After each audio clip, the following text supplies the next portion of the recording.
Hujambo na karibu tena mtazamaji wa The World News katika kipindi hiki cha ulimwengu wa siasa. Naitwa Adam Hussein, lakini wakati huu tuelekee huko Kinshasa katika Jamhuri ya Kidemokrasia ya Kongo, ambapo taifa hilo limetoa zawadi ya dola milioni 5 kwa ajili ya usaidizi wa kuwakamata viongozi wa kundi la M23 ambalo limeteka miji miwili mikubwa ya kaskazini hivi karibuni. Zawadi ya dola milioni 5 itatolewa kwa mtu yeyote atakayesaidia kuwakamata Colonel Nangaa, Bertrand Bisimwa na Sultan Makenga, ilisema taarifa ya wizara hiyo. Nangaa, kiongozi katika muungano wa River Congo au AFC, muungano wa kijeshi na kisiasa ambao M23 wanashiriki, ni rais wa zamani wa tume ya uchaguzi ya DRC. Bisimwa na Makenge mtawalia ni rais na mkuu wa kijeshi wa M23 walipohukumiwa bila kuwepo Kinshasa. Wanaume wote hao watatu wamepatikana na hatia na kuhukumiwa kifo mnamo Agosti mwaka 2024. Mamlaka ya DRC pia inatoa fadhila ya dola milioni 4 kwa taarifa zozote zitakazowezesha kukamatwa kwa watu watatu ambao ni Bisimwa, lakini pia Colonel Nangaa na mwingine ambaye ni Makenga.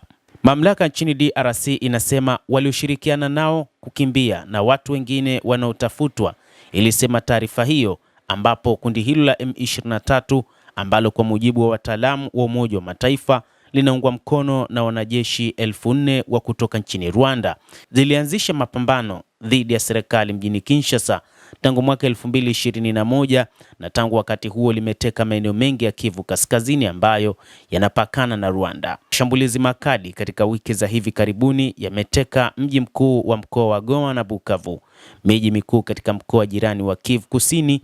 Eneo la mashariki lenye utajiri wa madini nchini DRC limeharibiwa kwa miongo mitatu kutokana na mgogoro na ukatili mkubwa uliofanywa kutokana na kundi hili la M23. Kwa mujibu wa gazeti la Financial Times, Marekani iko kwenye mazungumzo ya uchunguzi na DRC kuhusu makubaliano ambayo yataipa Washington upatikanaji wa madini muhimu nchini humo. Kongo ilikaribia Marekani mwezi uliopita na kupendekeza makubaliano ambayo yangetoa haki za uchunguzi kwa Marekani badala ya kuungwa mkono na serikali ya Rais Felix Tshisekedi, gazeti hilo limeripoti likinukuu nyaraka za umma. Duru za usalama zimesema siku ya Ijumaa takribani watu 35 waliuawa wakati wanamgambo wanaoiunga mkono serikali waliposhambulia kijiji kimoja mashariki mwa Jamhuri ya Kidemokrasia ya Kongo.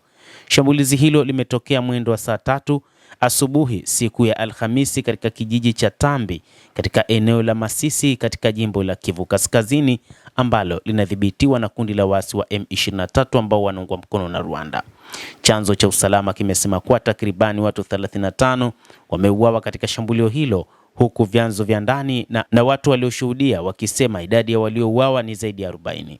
Kiongozi wa jamii na chanzo cha matibabu kimesema wanakijiji walirejea katika eneo hilo hivi majuzi baada ya kukimbia mapigano kati ya M23 na jeshi la Jamhuri ya Kidemokrasia ya Kongo pamoja na wanamgambo wa eneo hilo. Wanamgambo walikwenda kushambulia Tambi ambapo wakazi walikuwa wameanza kurudi, walifyatua risasi na raia kuuawa, alisema kiongozi mmoja wa jamii ambaye alisema watu 43 waliuawa. Waliwaweka waathiriwa kanisani na kisha kuwapiga risasi. Wale waliokuwa mashambani waliuawa huko. Kiongozi wa jamii hiyo alieleza zaidi. Alisema kundi jingine la raia lilitafuta hifadhi katika nyumba moja na kufa wakati wanamgambo walipoichoma nyumba hiyo kwa moto. Tulihesabu maiti 47 asubuhi, mkazi huyo alisema na kuongeza kuwa walizikwa katika kaburi la jumuiya. Baadhi ya waathirika hawakuweza kutambuliwa kwa sababu ya kuungua kwao, taarifa iliongeza. Mtazamaji, endelea kutufuatilia na usisahau kulike, usisahau kucomment, lakini pia kusubscribe channel yetu hii. Mimi ni Adam Hussein, endelea kuwa nasi wakati wote.